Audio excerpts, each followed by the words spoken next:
Aşgabatyň häkimetleri tarapyndan ýaşaýyş jaýlaryndaky gaz desgalarynyň gurotlugyny kesitlemek boýunça geçirilýän barlyklaryň bahasy ikisi gymmatlady. Adatlyk radiosynyň paýtagtdaky habarçylarynyň biri bu barlyklaryň Aşgabatyň gaz edarasynyň işgärleri tarapyndan şu hepdäniň başyndan geçirilip başlanandygyny aýdýar. Ýyllyk barlyklar diýilip adlandyrylýan bu çäräniň çäginde ýaşaýyş jaýlarynda bar bolan gaz desgalarynyň gurotlugyny barlaýarlar. Gaz edaranyň işgärleri bu barlyklaryň geçirilen üçün ýaşaýjylardan geçen ýyl 5 manat 32 teňe alan bolsa, bu ýyl bu töleg ikisinden hem köp ýokarlandyrylyp 11 manat 62 teňe edilipdir. Gaz edaranyň işgärleri ýaşaýjylardan 12 manat alyp pulun gaýtargysyny bermeýärler diýip habarçy anonim şertde maglumat berdi. Habarçy gymmatlama barada ýaşaýjylaryň barlyklar geçirilen mahaly bilip galýandygyny hem aýdyp, bu hakda ne medeniýetde ne-de ýaşaýyş jaý müdirliklerinde bildiriş edilendigini hem sözüniň üstüne goşdy. Şeýle dol bu barlyklaryň ýylda bir gezek geçirilýändigini ýöne bu çäräniň paýtagtyň her etrapçasynda dürli pasylda amal edilýändigini hem belledi. Türkmenistanda ýaşaýyş jaýlaryndaky gaz desgalarynyň gurotlugyny kesitlemek boýunça geçirilýän barlyklaryň ikisi gymmatladylmagy ilata gazy, togy, suwy, nahar duduny muht we ýeňillikli bahadan bermek düzgüniniň ýatyrylan mahalyna gabat geldi. Geçen ýylyň sentýabr aýynyň 25-nde Prezident Gurbanogly Berdimuhammedow ýurtda ýeňillikli hyzmatlary ýatyrmak baradaky karary ýaşullaryň köp sanly teklipleri esasynda gelendigini aýtdy. Döwlet baş tutanyň bu karary 2019-njy ýylyň 1-nji ýanwaryndan güýje girdi. Prezidentiň gaz, suw, tok we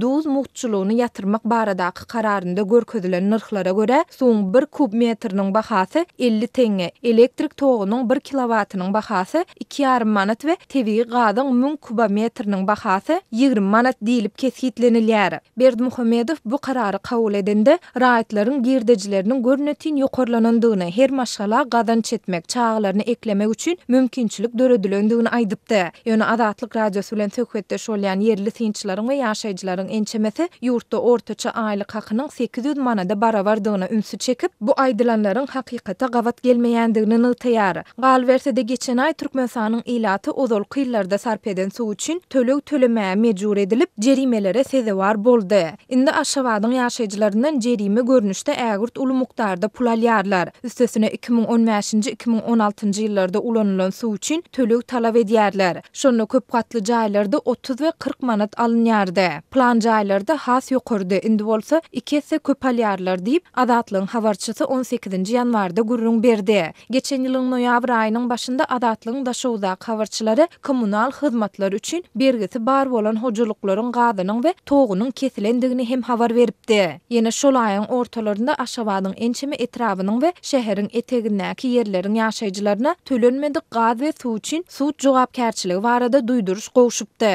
Mundan başga şu ýylyň 1-nji ýanwaryndan başlap Türkmenistanda ýaşaýyş jaý tölegi hem geçen ýyl bilen deňeşdirilende ikisinden hem köp gymmatlady. Hususy eýetçilikde bolmadyk ortaça 54 kvadrat metr jaýyň ýyllyk tölegi 2018-nji ýylda 400 manada barabardy. Şu ýyldan başlap bu töleg 893 manat 20 teňe edildi. Bu tölegleriň ýaşaýyş jaý ýylydyş we zirdiwilleri ýygnamak hyzmatlary üçin alınýandygy aýdylýar. Ýöne bu hyzmatlaryň her biri üçin anyk näçe tölegiň alınýandygy aýdyňlaşdyrylmaýar diýip Adatlyň paýtagtdaky habarçysy 4-nji ýanwarda gurrun berdi.